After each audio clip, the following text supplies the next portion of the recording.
Eh, y yo estuve averiguando eso y es cierto de que todas las notas tienen que estar puestas antes del 9 de octubre, de tal manera que las personas que por X motivo estuvieran con alguna dificultad no alcanzaran su, su nota de aprobación, después del 9 tendrían que dar examen o algo por el estilo, ¿ya? Entonces, producto de eso, yo reprogramé las fechas que le había dado anteriormente y se las voy a mostrar. Las voy a publicar igual en el, eh, en el campus virtual, pero es bueno que ustedes lo conozcan para que sepan ya las fechas que se le van a ir, que se les vienen, digamos, ¿ya? Entonces, ¿logran ver ahí bien la lámina?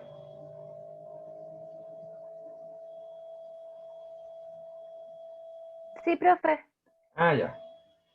Ya, entonces mira, la reprogramación considera estos hitos que están acá. El ejercicio 3 lo vamos a enviar, se lo voy a dar el 10 de septiembre, jueves 10, y ustedes van a tener una semana para responderlo y con eso vamos a terminar las evaluaciones relacionadas con los ejercicios. La entrega del informe de investigación va a ser el 25 de septiembre. ¿Ya? Se lo adelanté un poquito. La exposición del trabajo de investigación van a ser los días 29 de septiembre y 1 del 10. Yo después les voy a mandar el calendario del orden en que van a exponer cada uno de los grupos. Como son 6 grupos, significa que hay 3 grupos que exponen por día.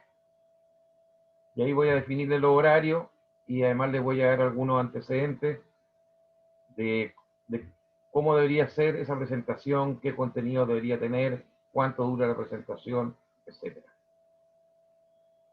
Y por último, el control 2, que es el último control teórico, sería el 6 de octubre, el martes 6 de octubre. Yo tendría que tener las notas esa semana, o sea, entre viernes 9 y sábado 10 deberían estar todos ya calculados.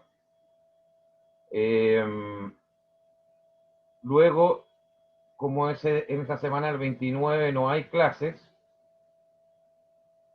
significa que la materia que va a entrar para el control 2 va a ser como una semana antes, o sea, va a ser tipo 24 o 25 de septiembre, la última clase que entraría para el control.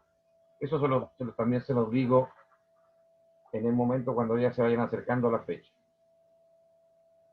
Estas fechas son inamovibles a menos que ocurriera, en el caso del control sobre todo, que se les juntara con muchos otros controles de otras asignaturas que yo desconozco y fuera necesario hacer algún ajuste, ¿ya? Pero en principio eh, va a ser así. Ahora, ¿tiene alguien alguna consulta respecto a esta segunda reprogramación? Ya ahí espero que definiría. ¿O hay dudas todavía?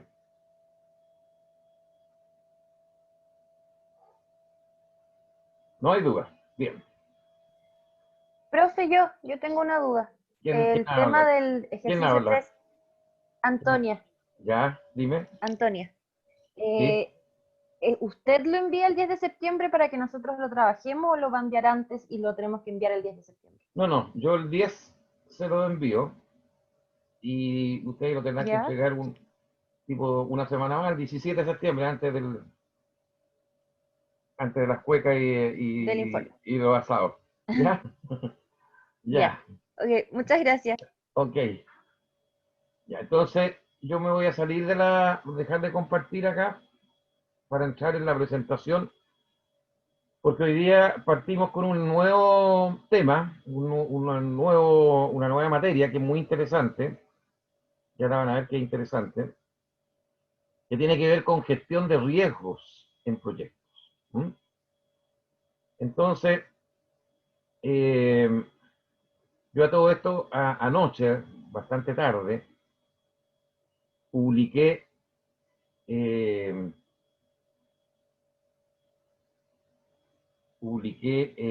en el campus virtual esta presentación que voy a iniciar ahora, y además publiqué un paper sobre gestión de riesgos y publiqué un video para que ustedes lo tengan como complemento. ¿Se ve bien ahí?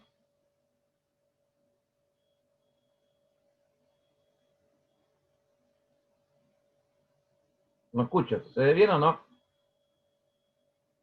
Sí, Sí, se ve bien, profe. profesor. Ya.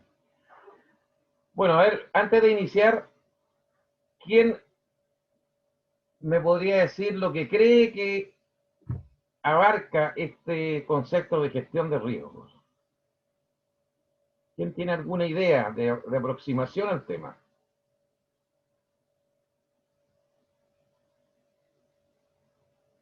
Yo para que ustedes lo entiendan un poco, supongamos que ustedes ya salieron de la UFRO, los contrató Rosen o la CCU, que son buenas empresas, y le dice, mira, bueno, tú todavía estás partiendo, pero te vamos a dar un proyecto pequeño para que comiences, en que vas a trabajar con 3 personas más y el objetivo es mejorar el proceso de lavado de envases que tiene la embotelladora, la CCU, o va a ser el proceso de confección de ciertos muebles que hace Rosen. Y el objetivo es optimizar el proceso, buscar formas de mejora para este proceso. Y ahí ustedes ya parten con el proyecto y qué riesgos creen que podrían empezar a generarse.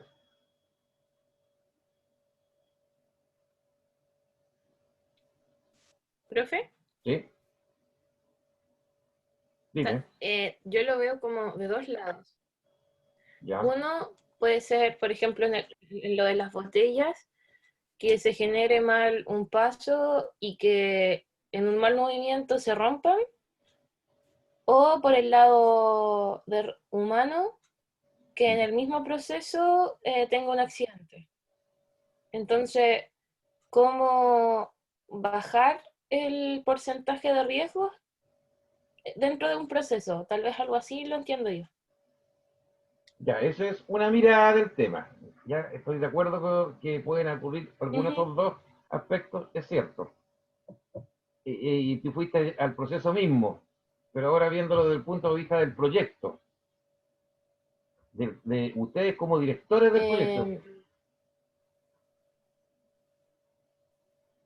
¿Con quién hablo, com- perdón? Como los atrasos, Sí, Nicole Torres, ya, como atrasos y que me generen más, em, ay, como que tenga que gastar más dinero por culpa de los atrasos.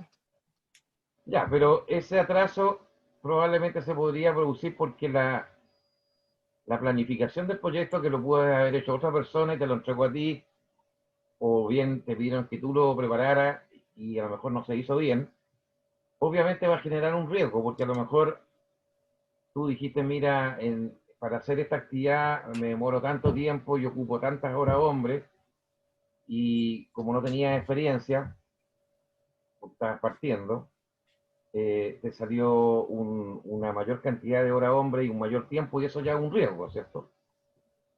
Sí, O te eligieron de las 3 o 4 personas que te pasaron, una que era clave porque es la que conocía bien el proceso, chuta, se encontró una nueva pega y se mandó a cambiar. Y te dejaron sin ese personaje clave. Es otro riesgo, ¿cierto? sí. Ya.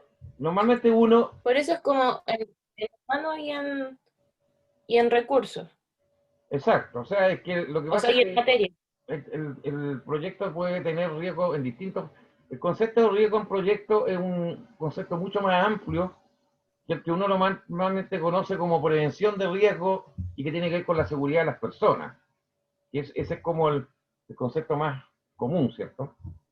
Este concepto de riesgo en proyecto es mucho más amplio, considera no solamente los factores internos del proyecto, que son las personas, la forma de planificación, la forma de llevar el cronograma, etcétera, sino que también considera incluso aspectos externos que pueden afectar al proyecto. Ejemplo, tú estás trabajando en la minería del cobre y de repente empezó a bajar el precio del cobre muy fuerte. Ustedes saben que el precio del cobre, como el cobre es un commodity, depende nuevamente de la típica oferta, o sea, la ley de oferta y demanda que hay en el mundo. Entonces, cuando China, por ejemplo, que es el principal consumidor del mundo de cobre, está bien en términos económicos, está creciendo, aumenta la necesidad de cobre y eso te hace subir los precios.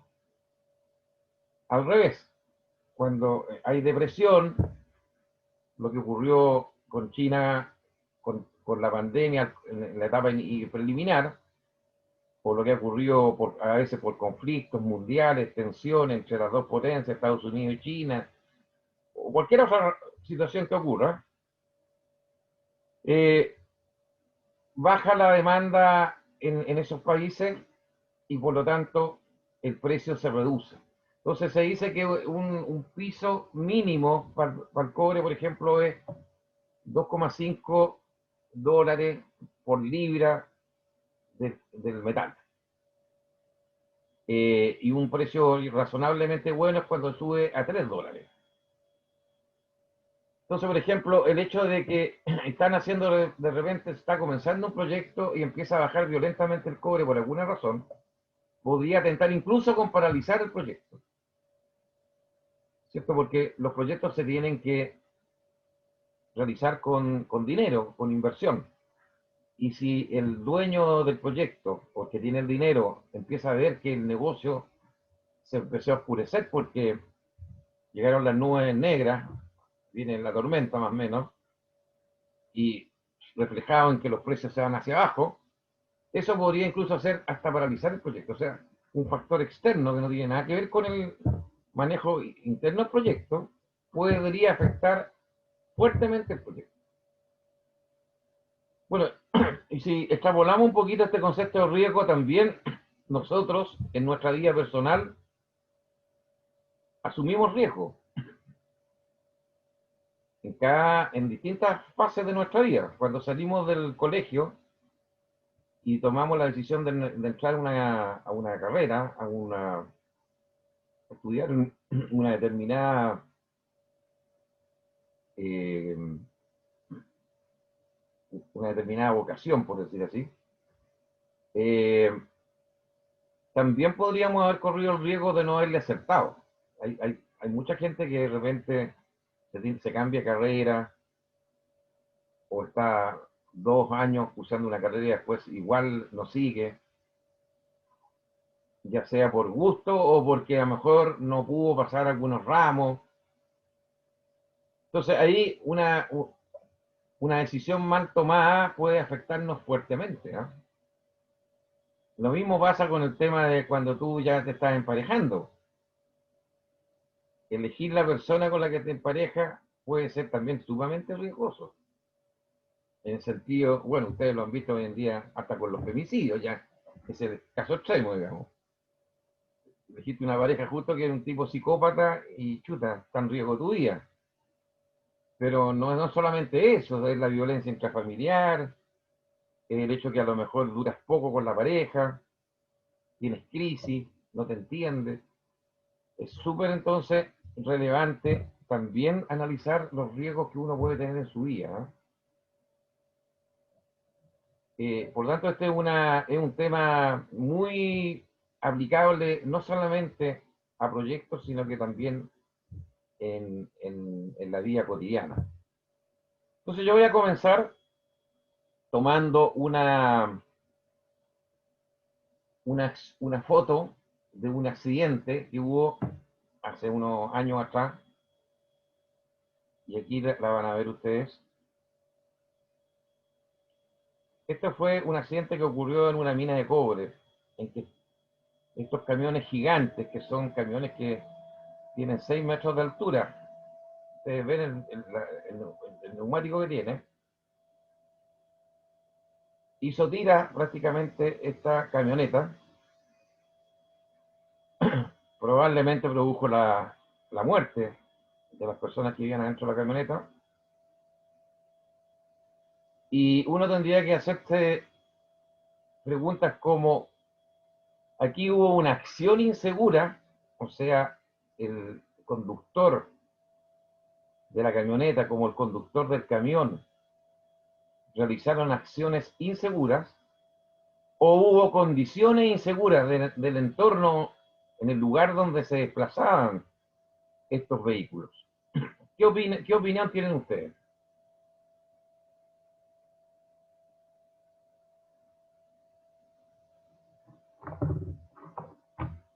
¿Por qué podría haber una acción insegura o una condición insegura?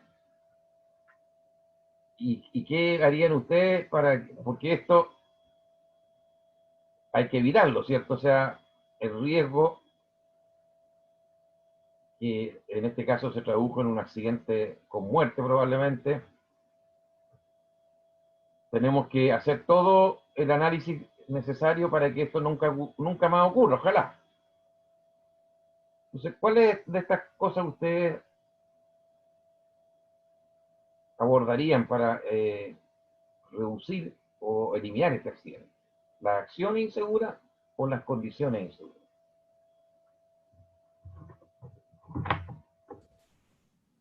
Yo creo que, profesor, que... Hola, buenos días. ¿Con quién? Mi nombre es Mónica. ¿Ya? Con Mónica. ¿Ya? Ok. Yo creo que la condición es insegura. ¿Por qué? Y que Fundamentame eso. es que yo pienso que debería haber estado delimitado el lugar por donde pueden transitar, por ejemplo, los vehículos más chicos y los más grandes. O sea, por ciertas partes solamente se debiera permitir a los vehículos más chicos. Ok, y donde están los otros camiones no debieran transitar. Ya, ok, pero eso es cierto lo que dices tú, pero podría ocurrir que por alguna razón, por las limitaciones de espacio, por lo que fuera, no podemos hacer esa segregación y tenemos que hacerlos transitar por el mismo lugar. Es cierto lo que dices tú, eso es lo ideal, ¿cierto? Llevémoslo por carriles separados. Pero podría ocurrir de que a lo mejor da la densidad de espacio disponible, sea necesario que sí circulen por el mismo lugar. En ese caso, ¿qué debería ocurrir para que no haya este problema? Debería, yo creo, que darse preferencia a los vehículos más chicos. O sea, ¿Ya? a ver cómo... O sea, debería, avisar que van a andar circulando. ya, Sí, debería haber algún procedimiento, ¿cierto? sí. Que permitiera, a lo mejor se puede colocar una barrera y de tal manera que alguien le dé la preferencia a un tipo de vehículo y no al otro, ¿cierto? Sí, sí. Bueno, les cuento que dentro de las soluciones que se han tomado para eliminar esto, se les colocan aquí a las camionetas sobre todo una especie de antenas gigantes para arriba y que lleven una baliza arriba. Entonces, de tal manera que el conductor, que tiene su campo visual bastante arriba, porque está a 5 o 6 metros el conductor del camión, puede ver esa baliza que está en una luz igual como la que tiene la PDI o Carabinero, y está a una cierta altura del techo de la camioneta hacia arriba. Es es como una señal, y además en algunos otros casos le han puesto también, cuando es posible, le han puesto la emisión de algún sonido que le permita a ese conductor de camión entender de que por ahí cerca o muy cerca anda una camioneta, circulando, por lo tanto, sería como una señal para que parara y no siguiera, ¿ya? Bueno, ustedes saben que ahora estos camiones van a ser manejados remotamente, o sea, ni siquiera van a llegar conductores. Con el uso de inteligencia artificial, todas las operaciones de una mina se están automatizando y se están llegando a una sala de control que está a lo mejor a 2.000 kilómetros de donde está la mina. Hay salas de control que están en Santiago y que manejan operaciones de minas que están ubicadas en Iquique a 4.000 metros de altura y cerca de la cordillera. Es el uso de la tecnología actual. Pero volviendo a nuestro caso, puede ser cierto que estos señores, los choferes, no tuvieron los cuidados respectivos, no respetaron las reglas, algunos procedimientos internos. Puede ser que no estén delimitadas las áreas de circulación o que no hayan procedimiento, en fin. Bueno, eso que estamos conversando es lo que sería ya el análisis de cómo solucionar este problema de este riesgo, el riesgo fatal en este caso, y qué debería hacer la empresa para evitar que en el futuro este problema se generara. En las empresas mineras, entre paréntesis, la prevención de riesgo de la salud de las personas y la seguridad de las personas puede ser crucial para su subsistencia dentro de un contrato. O sea, para una compañía minera, el que haya una pérdida de vida fatal es sinónimo de que hay que echar al contratista donde se produjo el problema. Entonces son extremadamente cuidadosos. De hecho, en la faena, todos los días, si la faena comienza a las 8 de la mañana, se dan 5 o 10 minutos en que el jefe de construcción reúne a toda la gente que va a trabajar en terreno en una especie de círculo así concéntrico, pueden haber fácilmente 100 personas, y les da una charla que se llama de seguridad, en que se menciona las cosas que se van a hacer durante el día, los procesos, y cuáles son los riesgos y las precauciones que tiene que tener el personal. Entonces, obviamente eso lo hacen, pierden un cierto tiempo y tienen que preparar esa charla, porque saben que si hay una muerte de algunos de sus trabajadores, le va a costar el contrato y la salida también. Bueno, fuera de que ya la muerte de la persona es una cuestión que no tiene precio, ¿cierto? Una vida no tiene precio. Es como las 10.000 o 11.000 muertes que hemos tenido en Chile por el COVID. No tienen precio. Son personas. Fuera de eso, que ya es terrible, también para la empresa minera, o sea, para las contratistas, es complicado que haya un accidente, porque les cuesta también su contrato y le cuesta la posibilidad de seguir incluso operando esa empresa. Bueno, ¿alguna otra comentario respecto a este tema, este caso que estamos viendo?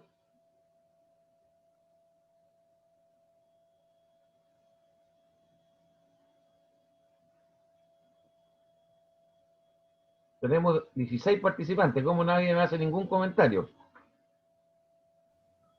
Profe, yo más que nada, A ver, ¿con quién hablo?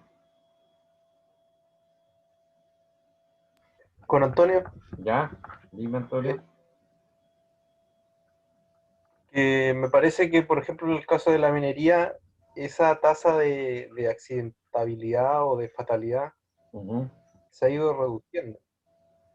Sí, obviamente las mineras hoy en día tienen, pero mucho menos accidentes que hace unos años atrás, mucho menos. Ha habido además exigencias más fuertes para los profesionales, hay inducciones muy fuertes al comienzo, Incluso te voy a decir aún más. Hay empresas que hoy en día, cuando tú van a contratar un trabajador para la minería, le hacen un test con cosas bien cotidianas, pero que pueden mostrar si una persona es impetuosa, por ejemplo, o es desconcentrada, y eso le puede generar un accidente. O sea, hoy en día se han ido perfeccionando los métodos para evitar contratar personas que estén sujetas a un posible accidente. Sí, ha mejorado mucho, pero ¿qué me querías decir con eso? ¿O era No, solamente era en relacionado a lo que usted comentó de las nuevas metodologías de control de personal y de los procedimientos. No, sí, es cierto lo que tú dices. Bueno, de hecho se exige, así como se exige en calidad, un plan de calidad, también a la persona que está a cargo de seguridad y salud ocupacional se le exige un plan de prevención de riesgos de la faena o del proceso que se está llevando a cabo en el proyecto, y muy riguroso, ¿ya? Así que, bueno, el uso también de equipamiento, ¿cierto? Cascos, zapatos especiales, guantes, mascarillas, bueno, hoy en día mascarillas por la razón del COVID, pero también lentes especiales, y así. Se han desarrollado muchos elementos que permiten también ayudar a la protección de la seguridad. Bueno, y la tecnología también, ¿ya? Sensores y elementos que permitan evitar que pueda haber un accidente. ¿Alguna otra consulta? Estamos claros. Ya, sigamos. Entonces, algunas definiciones de riesgo. Una de las definiciones dice que es la probabilidad de ocurrencia de un evento no deseado con un impacto significativo en la planificación. Estamos hablando en este caso la definición de riesgo aplicada a un proyecto. Es decir, si yo, por ejemplo, nuevamente estoy en un proyecto para la municipalidad de Temuco. La municipalidad de Temuco quiere evaluar una forma de tecnificación de riego para los agricultores que le están reclamando de las zonas aledañas donde hay plantaciones. Y nuevamente me colocan a mí a cargo de ese proyecto. Yo tengo que armar un equipo. El hecho de no haber seleccionado bien a la gente ya me puede generar un problema serio, ¿cierto? Si yo tenía que contratar un ingeniero agrónomo, un ingeniero hidráulico o alguien que conozca bien de todo lo que es las técnicas de riego y lo que es distribución de agua, etc.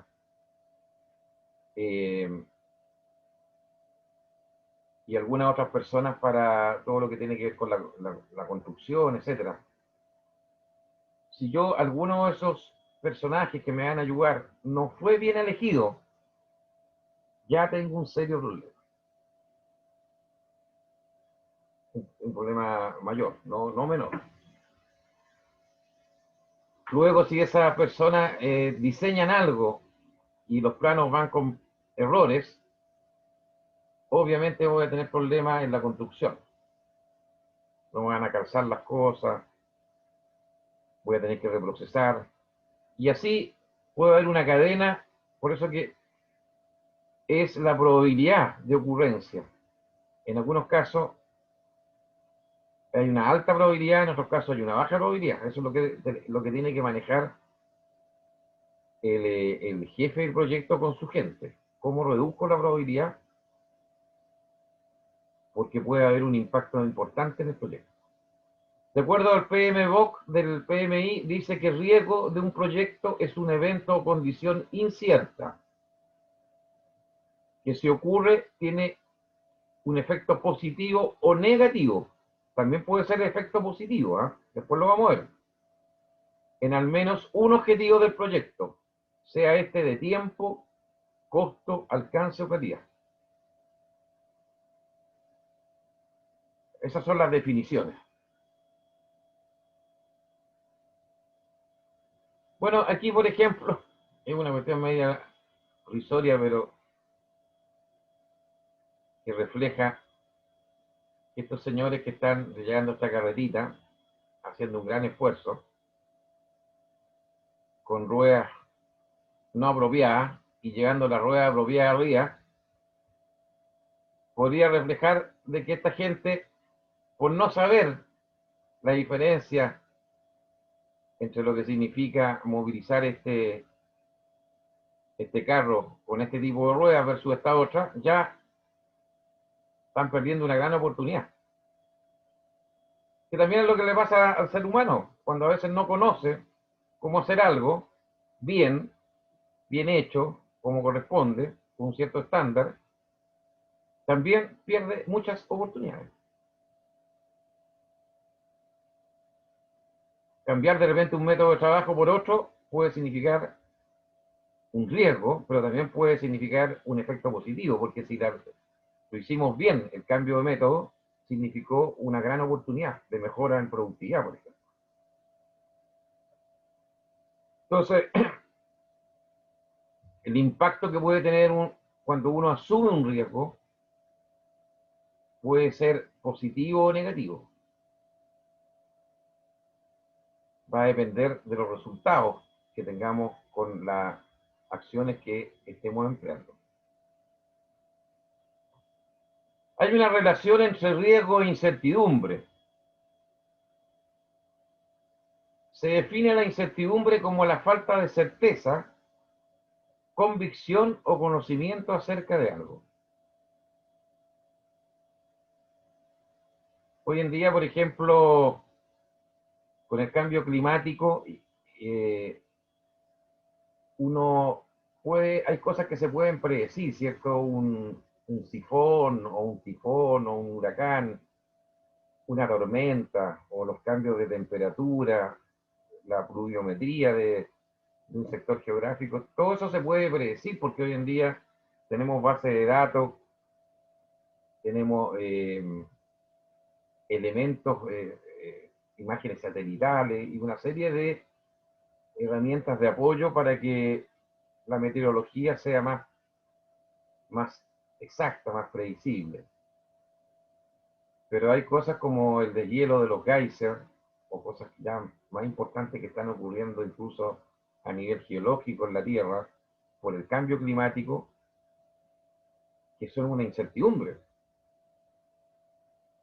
Entonces, porque no existe el conocimiento suficiente. Es la misma incertidumbre que existe hoy con el COVID.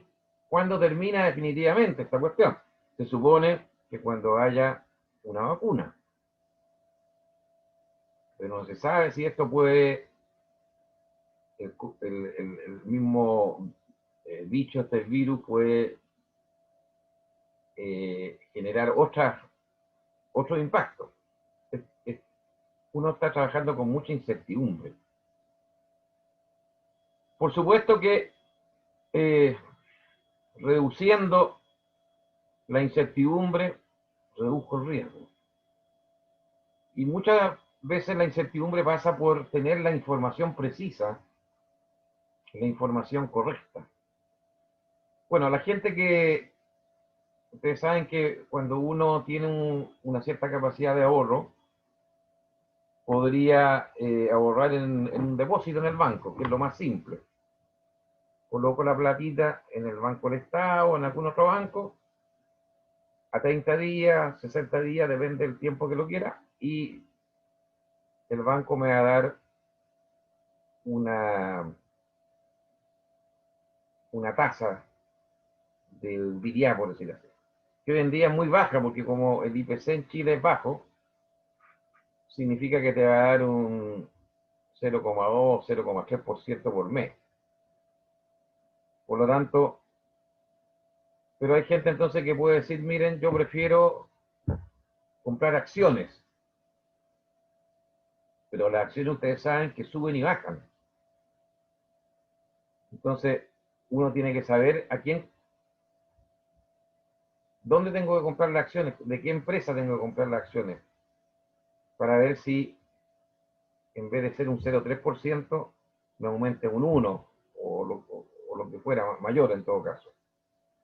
Pero estoy asumiendo un riesgo, porque puede que por alguna razón ni siquiera prevista, las acciones caigan. Es lo que ocurrió con la bolsa en Chile y en el mundo por esta cuestión del COVID. En la medida que he ido paralizando la economía, se producen rebajas de la acción y por lo tanto cae, ahí, en vez de haber utilidades pueden haber pérdidas.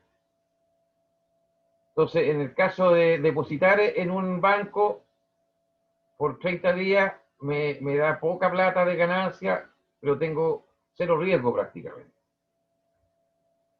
En el caso de comprar acciones, me podría dar más ganancia, pero estoy asumiendo un mayor riesgo, porque la acción puede que no se comporte como yo quería o como yo lo predije. Por eso que en la medida que yo reduzco la incertidumbre, estoy reduciendo el riesgo. Hay tres tipos de incertidumbre,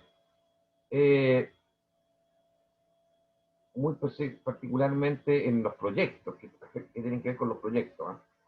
Uno es la incertidumbre técnica. Nos pidieron hacer un proyecto en que había que usar cierta tecnología o había que usar ciertas metodologías que no tenemos tanta experiencia ni tenemos tanto conocimiento. O si hoy en día, por ejemplo, tú vas a una empresa pyme y le dices, mira, yo te puedo arreglar la calidad de tus productos y lo que vamos a hacer es que vamos a aplicar la herramienta Six Sigma. Esta metodología japonesa que reduce la variabilidad de los procesos y te permite optimizar un producto o un servicio. Bueno, pero aplicar Six Sigma no es una cuestión fácil. Es una metodología que requiere el cumplimiento de una serie de reglas, de procedimientos y sobre todo de un cambio cultural. Tener una fuerte participación del personal en las decisiones que se toman, trabajar muy bien en equipo, el liderazgo tiene que ser adecuado. Entonces, si yo le dijera eso a una pyme, la incertidumbre técnica sería tremenda. Ahora, a lo mejor yo reduzco esa incertidumbre si le coloco al lado a ese equipo de la pyme, le coloco un asesor que sí conozca el tema y que tenga la experiencia. Eso va a reducir, no va a terminar con la incertidumbre, igual hay un cierto nivel de posible error, pero ya baja ese error. También hay incertidumbre del mercado. ¿Cierto? Los países, por distintas razones, son afectados los mercados cuando hay una posibilidad de una guerra, que puede ser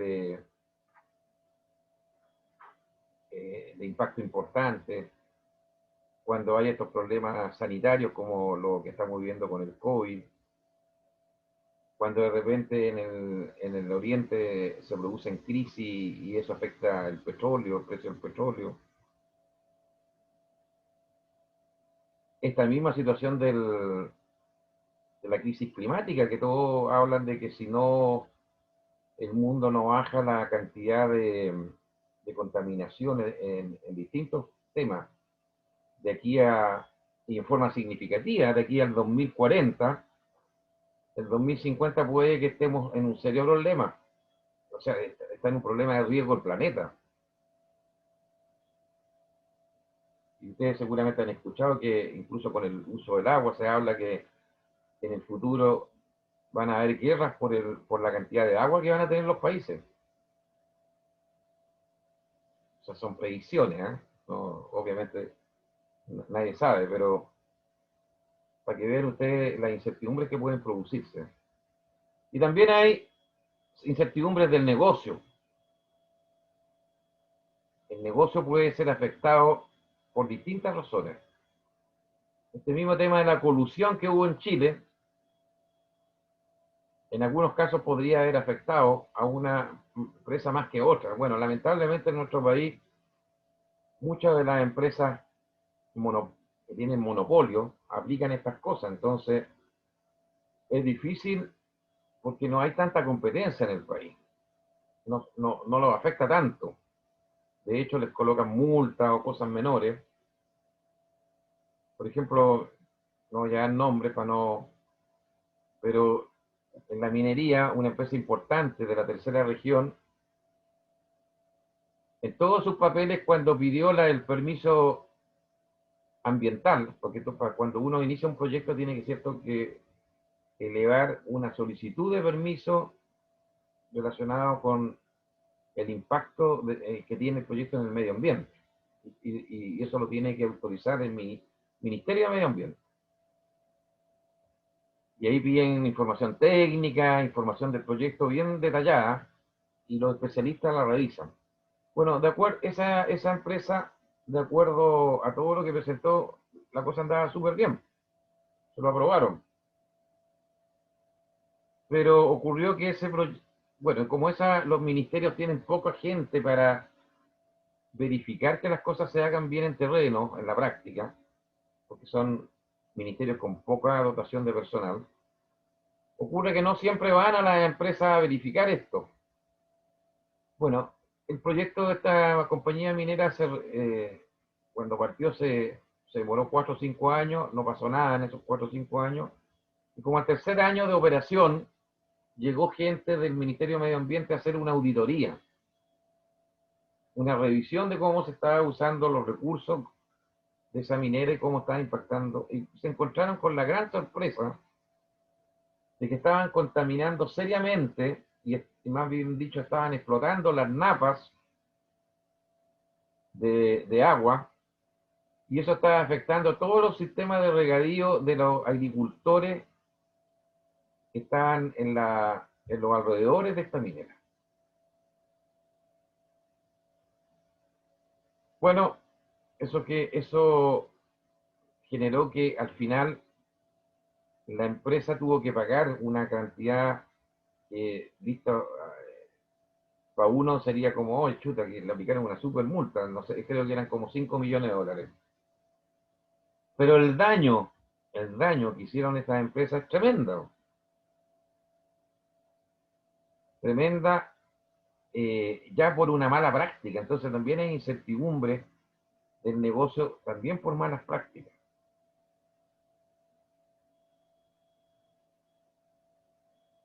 ¿Qué pasa? ¿Qué cosas son importantes respecto a la incertidumbre? Lo primero, evitar reemplazar el conocimiento por supuestos. El supuesto es una tincada, es una aproximación, es como por decir algo por intuición. Hoy en día todo eso se tiene que manejar por datos, por información fidedigna. Por eso que también las encuestas que uno hace, la encuesta sobre todo de opinión pública, tienen un grado de incertidumbre. Depende cómo se hicieron esa encuesta, con qué metodología, con qué margen de error. Porque si no pueden haber muchos supuestos y poca verdad real.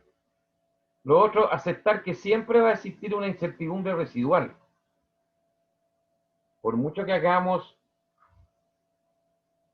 el esfuerzo por cambiar, por ejemplo, la cultura de un grupo de personas, siempre van a aparecer que algunas de esas personas van a seguir aplicando sus malos hábitos, sus malas prácticas. Por lo tanto, tenemos que lidiar con que vamos a tener ese problema y lo que sí tenemos que saber o tener los elementos para identificarlo. Una reflexión de John Johnson, que está ahí, que es interesante asimilarla, dice: cualquier persona puede simplificar ignorando las complejidades. O sea, yo transformo el problema en una cosa simple, no considero las complejidades del proyecto o del problema. Pero dice, se requiere de mucha genialidad para simplificar, incluyendo las complicaciones. O sea, reducir de repente los problemas, verlo con mucha liviandad, puede ser una simplificación que no te da mucho fruto. La gracia es entrar a ver cómo simplificar ciertas acciones o ciertos proyectos cuando sí sabemos que hay una multivariedad de complicaciones que puede estar afectando el proyecto. Y ahí se requiere, tal como lo dice ahí, genialidad. Que a veces no es solamente un tema mental, tengo que ser un genio, una super mente, digamos. También se requiere experiencia, se requiere prudencia, se requiere tacto, se requiere coherencia. Son varias cosas las que pueden contemplar esa genialidad. Pregunta o duda hasta el momento. A ver, ¿quién tiene alguna consulta o pregunta que le haya surgido de todo lo que hemos conversado en este rato? ¿Qué dice María Tropa?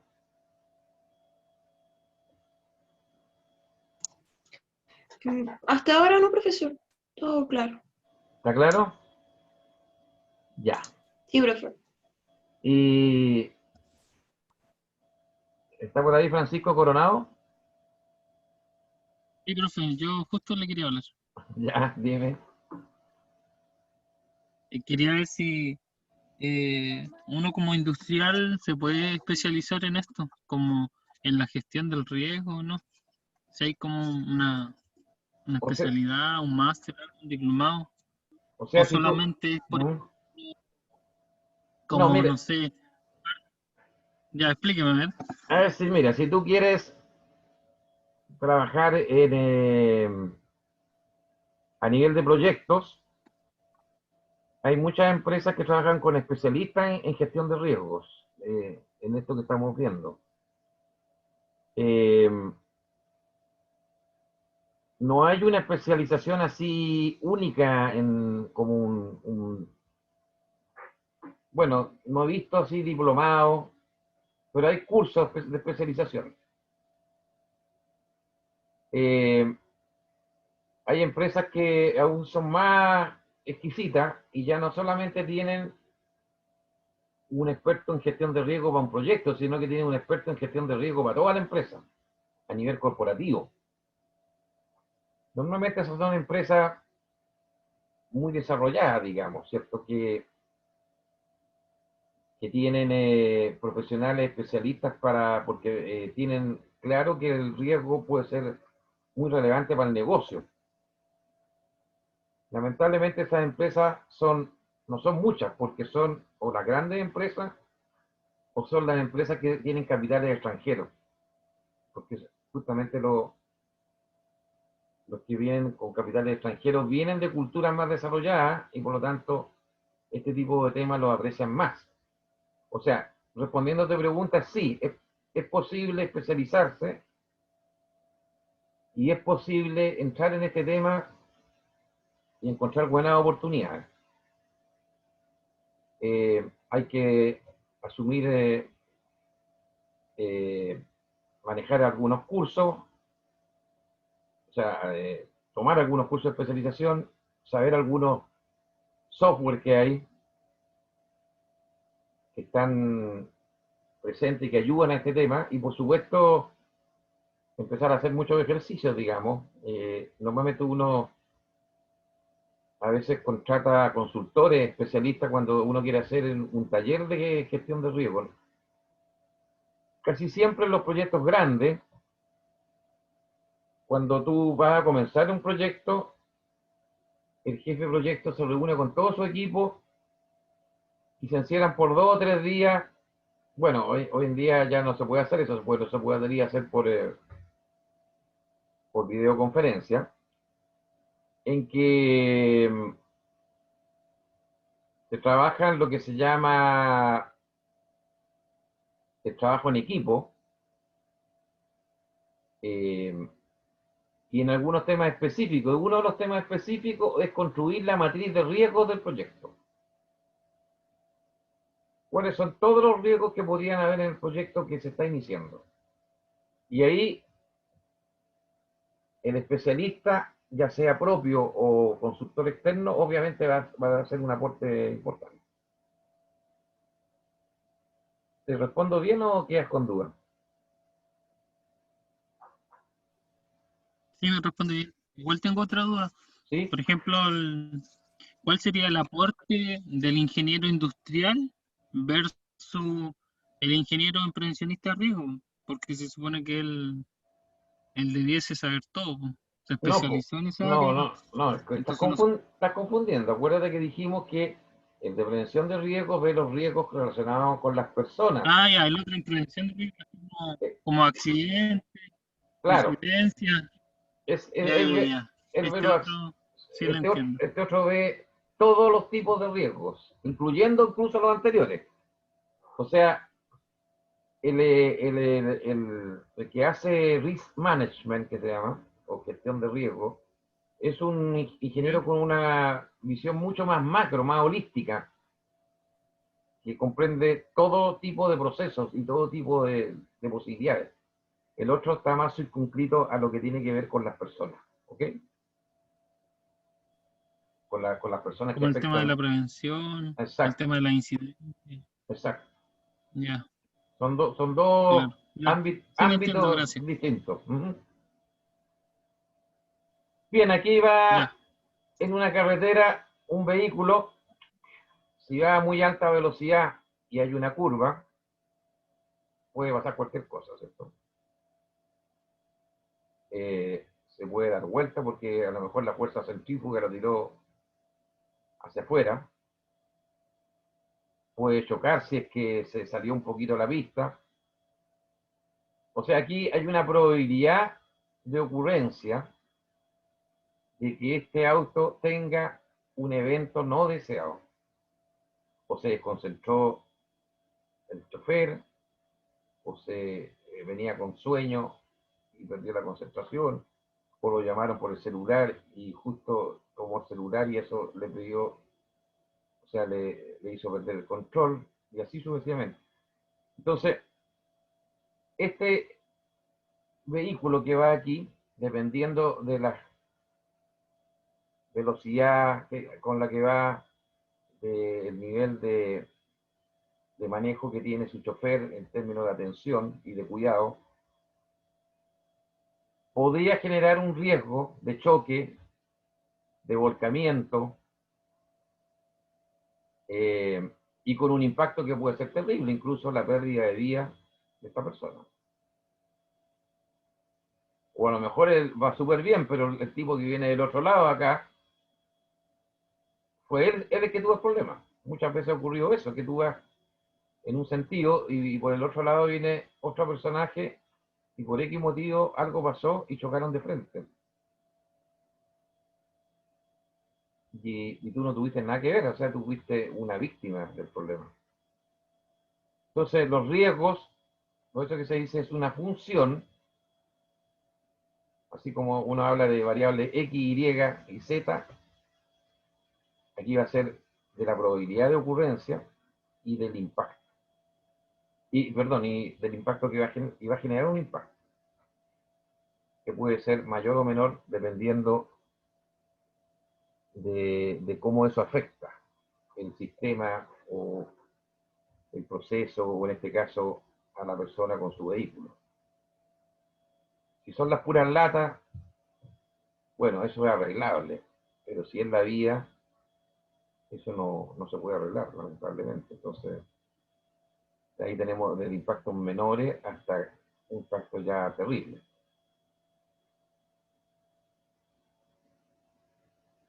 Entonces, la administración del riesgo,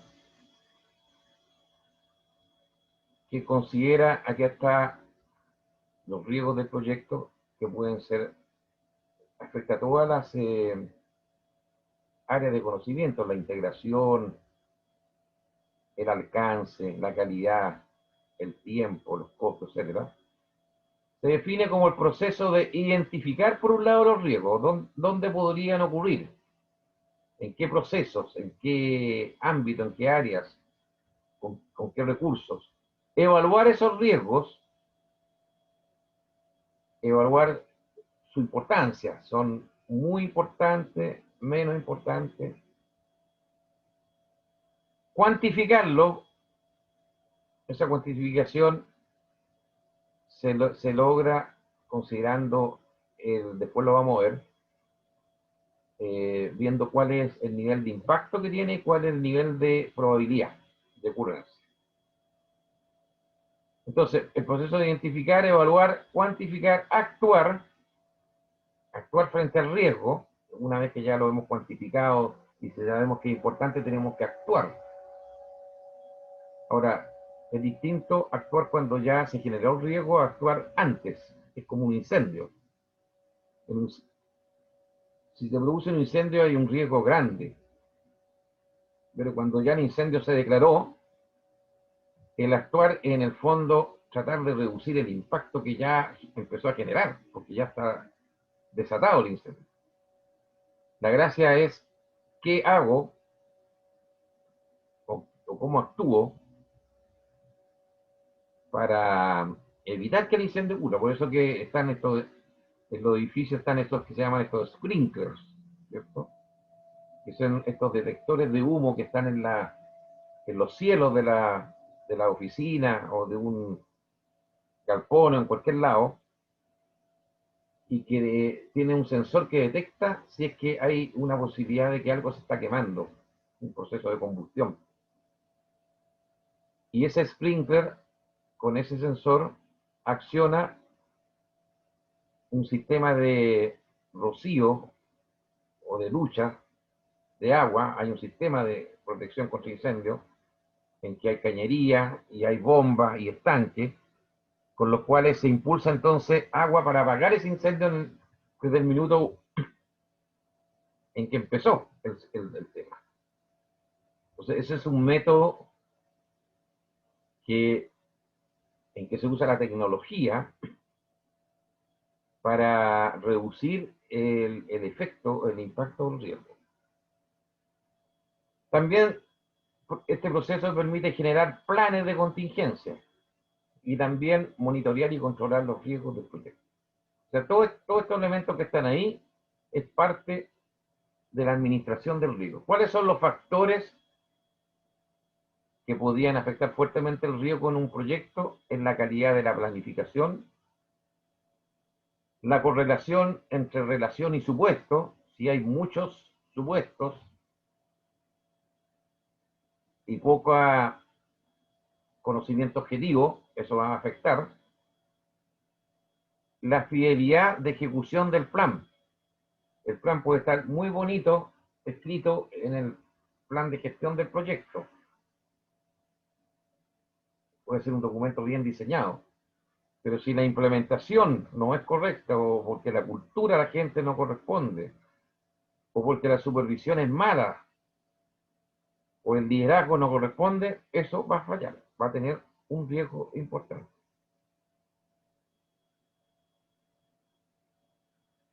Entonces, veamos acá el ciclo de vida de un proyecto. Están todas las fases. La fase primero, 1, llamémosle que es la conceptual. La fase 2 de desarrollo del proyecto. La fase 3 de implementación o ejecución. Y la fase 4 de terminación o de cierre del proyecto. Entonces, aquí en este gráfico tenemos en la CISA el tiempo, la variable tiempo, y aquí los riesgos en que va hacia arriba se están incrementando. Y tenemos de que, de acuerdo a la cantidad de recursos, que esta es la curva S, que lo hemos visto ya en todo lo que es el tema de los costos, va aumentando, ¿cierto?, con el tiempo. Y los riesgos tienen un comportamiento al revés. ¿Por qué? Porque si aquí en la parte conceptual, cuando estamos definiendo las cosas, yo definí mal un proceso o definí mal una cierta variable del proyecto, eso me va a afectar a todo lo que viene para el proyecto. Entonces, el riesgo es muy alto. Ya después, en la medida que se van usando los recursos, te va disminuyendo el riesgo. Porque ya se supone que pasé por etapas en que hice el análisis, hice el diseño, y obviamente aquí va a haber una fase que está indicada acá,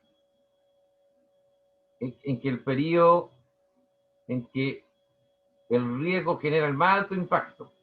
Por supuesto, porque aquí está la mayor cantidad, en esta parte de la curva, es donde está la mayor cantidad de recursos que se utilizan. Normalmente esa parte de la curva, cuando es un proyecto, un EPCM que se llama, corresponde a la parte de construcción.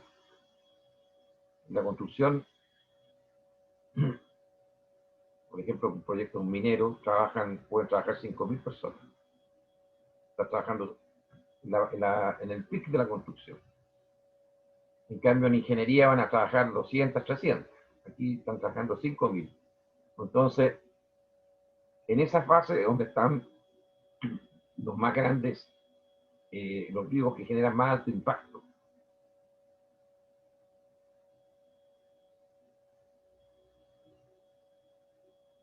Entonces, este plan de administración del riesgo obviamente forma parte del proceso de planificación integral del proyecto. O sea, no considerar los riesgos en la administración del proyecto sería una cuestión absolutamente sin sentido. Que todo lo que hacemos tiene un riesgo, ¿cierto? Hasta de los alimentos que como tiene un riesgo. Por otro lado, describe, dice, las tareas relacionadas con la identificación, análisis, evaluación, cuantificación, respuesta y control de riesgo. Estas son las tareas que tiene que hacer el que administra, y por eso que ahí tiene que haber un especialista, tal como lo preguntó delante Francisco, parece que era, ya no me acuerdo. Francisco parece que era. Y tiene que haber un especialista que maneje. Entonces, el proyecto es como esta tabla en que juegan los niños en los parques de juego y que se puede balancear para un lado o para otro. ¿Qué predomina, lo técnico o predomina el negocio? Si yo, para predominar el negocio, contrato gente barata, porque no me cuesta caro, porque a lo mejor hay gente que no tiene la experiencia o gente que no cumplió los requisitos de competencia, probablemente podría tener utilidades iniciales, pero finalmente voy a terminar un proyecto pésimo y a lo mejor me van a cortar el contrato porque la gente no va a reunir el perfil o lo que se requiere como resultado. Al revés, si aquí contrato súper estrella, los mejores ingenieros y los mejores software, voy a elevar los costos pero tremendamente para arriba, porque hay gente que no me va a hacer barata, los software buenos no son baratos, su implementación tampoco, y por lo tanto voy a andar súper bien en lo técnico, pero el negocio se va a ir para abajo porque los costos al final me van a comer. Entonces lo que tengo que llegar para lograr un éxito en el negocio es equilibrar estos dos ámbitos, el técnico con los requerimientos o las utilidades presuntas del negocio. Y eso es lo que tiene que hacer el equipo del proyecto liderado por el jefe del proyecto.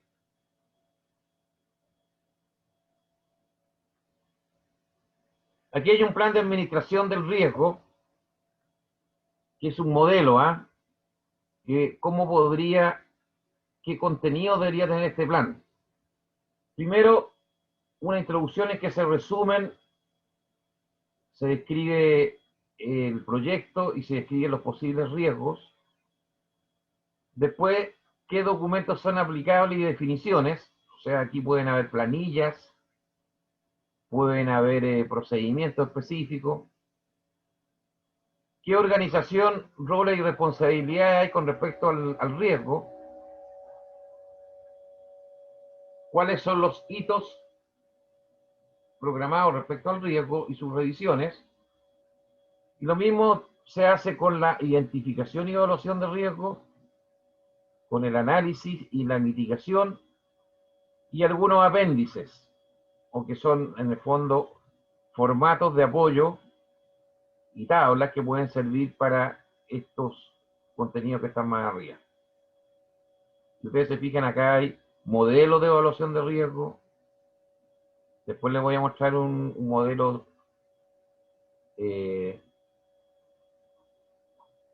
simple pero efectivo. Pueden haber niveles de evaluación y su tratamiento. Pueden haber prototipos, simulaciones y pruebas para ver la mitigación. O sea, aquí hay cosas bastante ya más sofisticadas, pero que permiten esto manejarlo bien.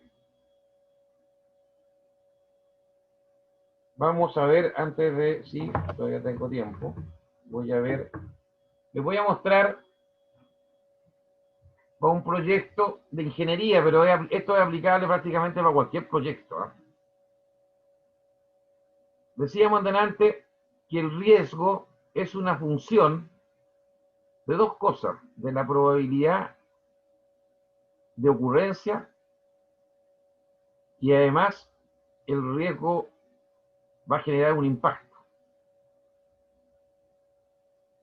Esa probabilidad se puede determinar por una base estadística, ¿cierto? Yo tengo una radiografía de cómo se ha comportado un proceso en el tiempo y tengo los datos estadísticos, y con eso yo puedo calcular la varianza, puedo predecir, etc.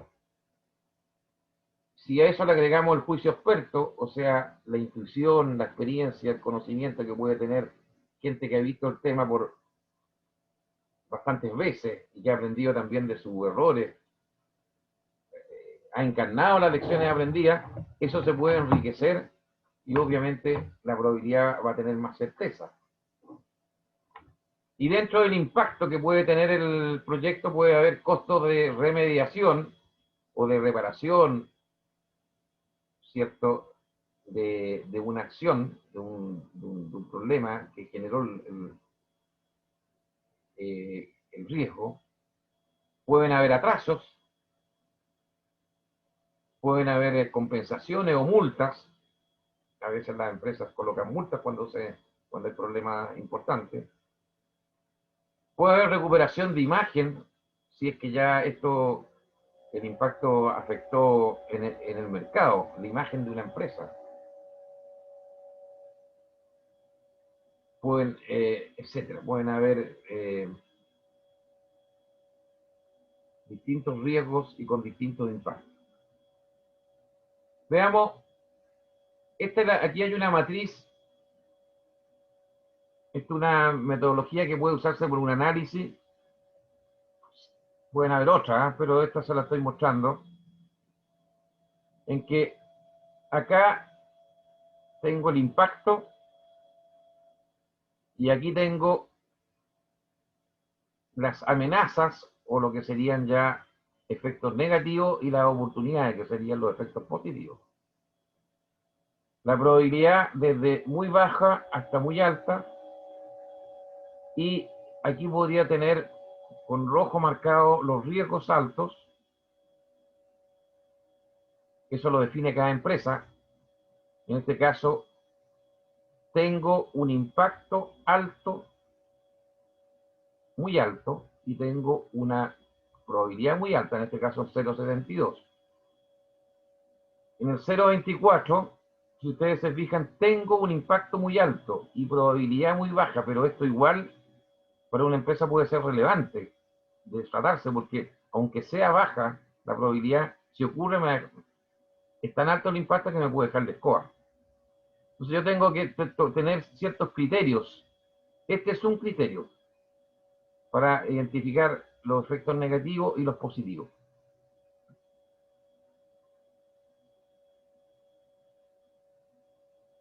Aquí no se ve mucho, chuta. esto le pediría que ustedes lo lean con más calma. Pero son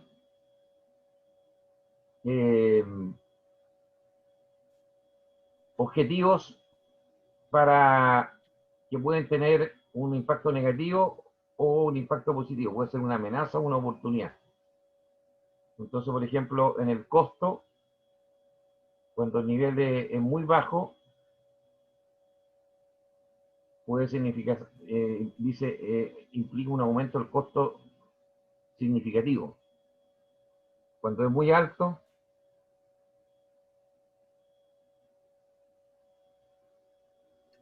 insignificante el primero, que lo alcanzo a ver. Y el último, cuando ya es muy alto, es porque tiene un aumento de costo mayor al 40%. Esto es una tabla que yo la usaba en una empresa X, ¿ya? Pero cada empresa tiene que construir esta tabla, ¿ya? Son criterios con los cuales se manejan. Lo mismo con el alcance, el tiempo, la calidad.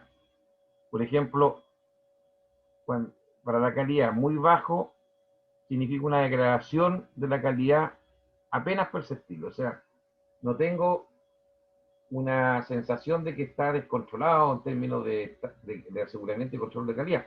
En el cambio, en el muy alto ya dice el elemento final del proyecto es efectivamente inservible. O sea, lo que hicimos realmente fue un mamarracho. No sirve para nada.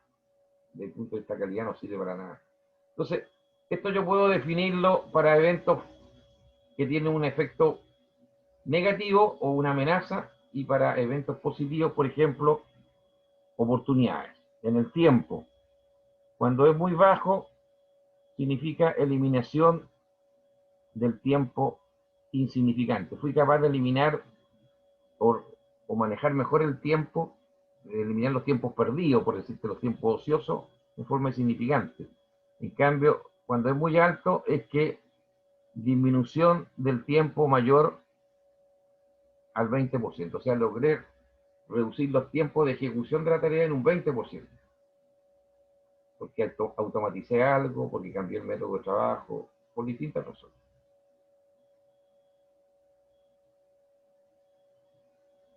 Entonces, ¿qué riesgos posibles hay relacionados con el aseguramiento de la calidad? Un posible riesgo es que las metas de desempeño sean poco realistas. O sea, acuérdense que todos los objetivos en el plan de aseguramiento de calidad hay que definir objetivos de calidad. Y los objetivos se tienen que traducir en indicadores, con metas.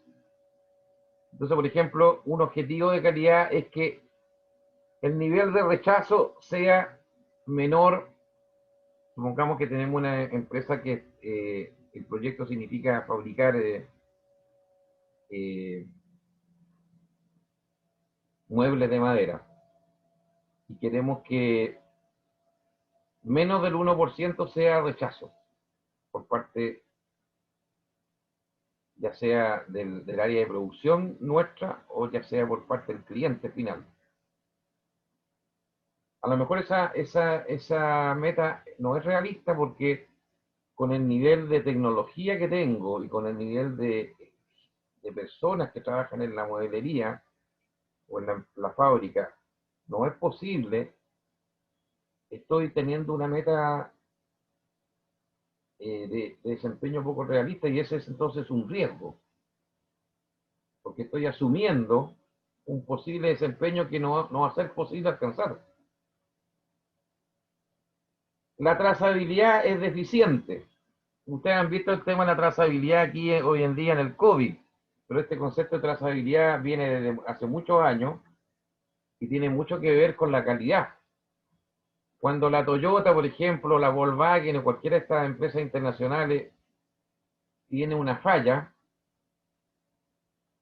la trazabilidad significa que, supongamos, falló el circuito eléctrico de un auto, el fabricante del auto tiene que llegar hasta saber con qué materiales se hizo el circuito eléctrico, con qué planos, qué personas trabajaron en el montaje, en la instalación, etcétera. Tiene que llegar a reconstruir hacia atrás, tiene que irse hacia atrás y llegar a definir los parámetros con los cuales se elaboró y se instaló ese circuito. Porque de esa manera, al tener esa trazabilidad y tener el origen, puede hacer un análisis a fondo de cuáles fueron las causas que generaron el problema.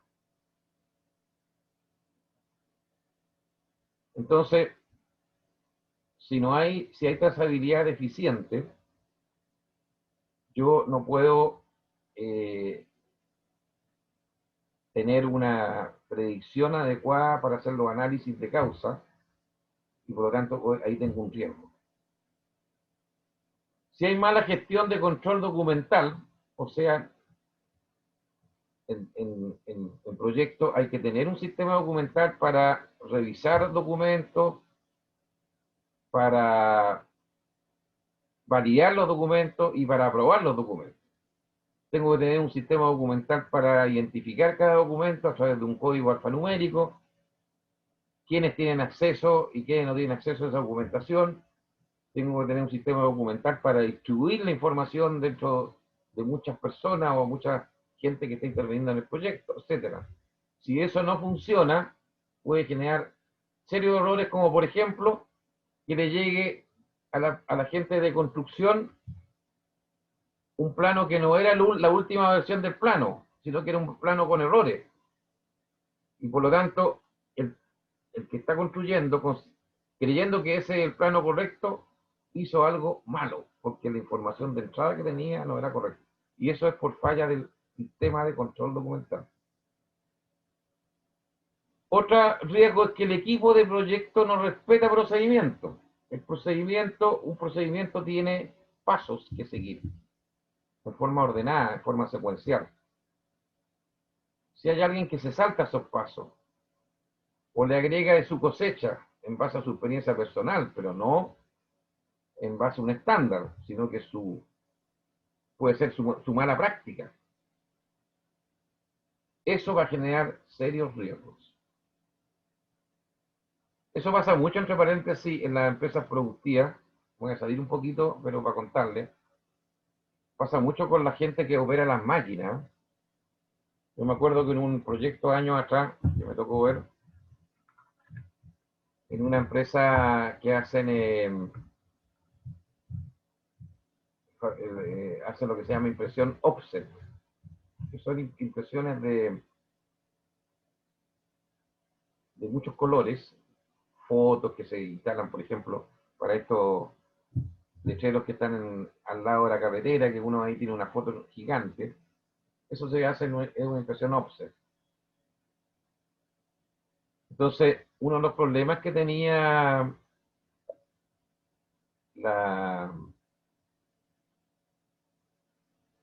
esta compañía que manejaba esto es que cuando uno pasa de una impresión a otra, tiene que hacer lo que se llama un ajuste de la máquina, el setup de la máquina que se llama.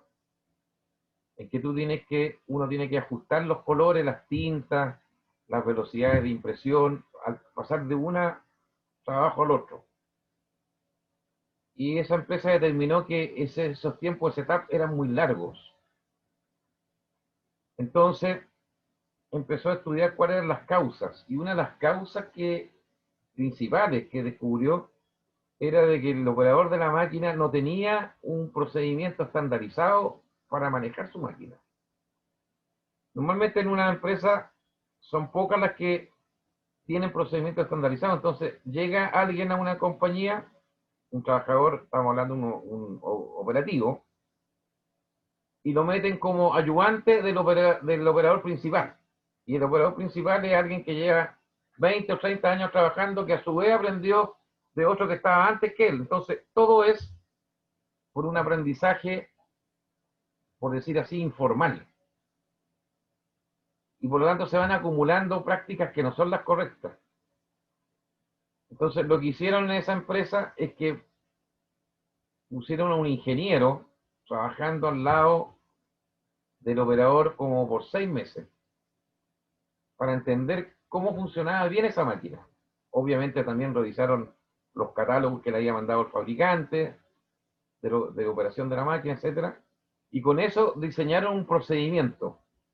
Y con eso mejoraron notablemente esos tiempos de setup, o tiempos perdidos, tiempos ociosos. Entonces, bueno, acá en el caso de un proyecto, si el ingeniero que tiene que hacer las cosas de una cierta manera para alcanzar un cierto entregable, no cumplió, eso es un riesgo.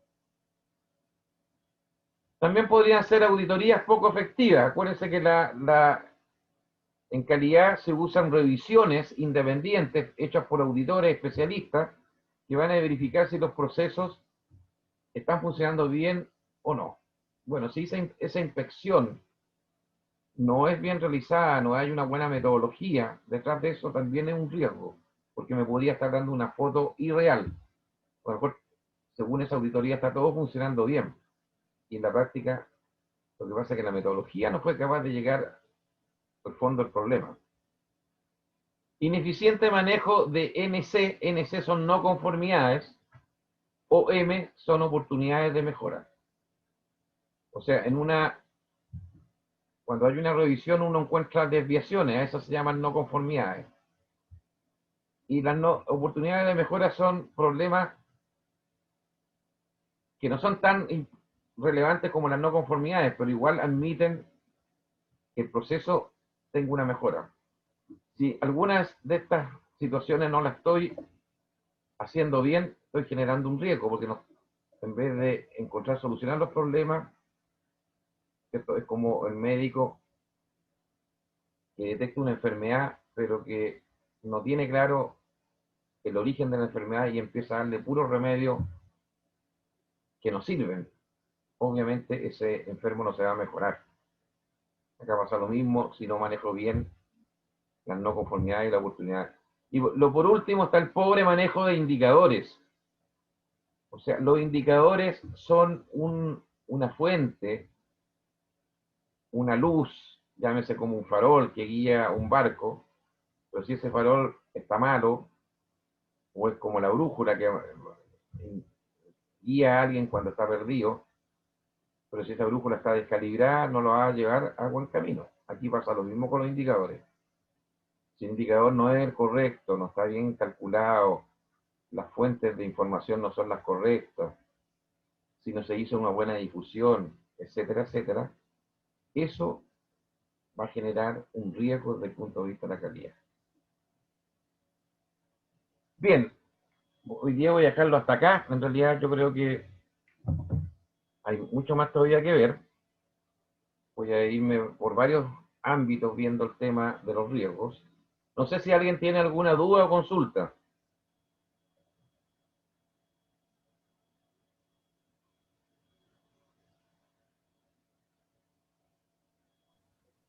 Por mi parte, no, profe. Ya, ¿y qué me dice Ignacio Mera, que está presente? ¿Tiene alguna duda? No, profe, yo no. O sea, llegué un poquito tarde, pero tengo que leer el PPT, ¿no? Ya, y Erwin... Del resto, ¿Mm? ¿Del resto está ok? no, no, sí, el resto que Ya, Erwin Brett, ¿qué dice?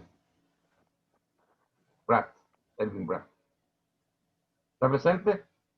No, profe, se entiende bien. Solo tenía la duda si que acá se utilizan indicadores. En el tema de gestión de riesgo. Sí, profe. Sí, después vamos a ver algunos ejemplos prácticos y te vas a dar cuenta que uno llega a una matriz de priorización de qué riesgo hay que atacar primero, cuál es en segundo lugar y así. Y eso tiene que ver en cierta forma con un indicador, ya un indicador de importancia del riesgo para el proyecto. ¿Ok? Ya, profe. Gracias. Benjamín Pardo, ¿tiene algo que decir?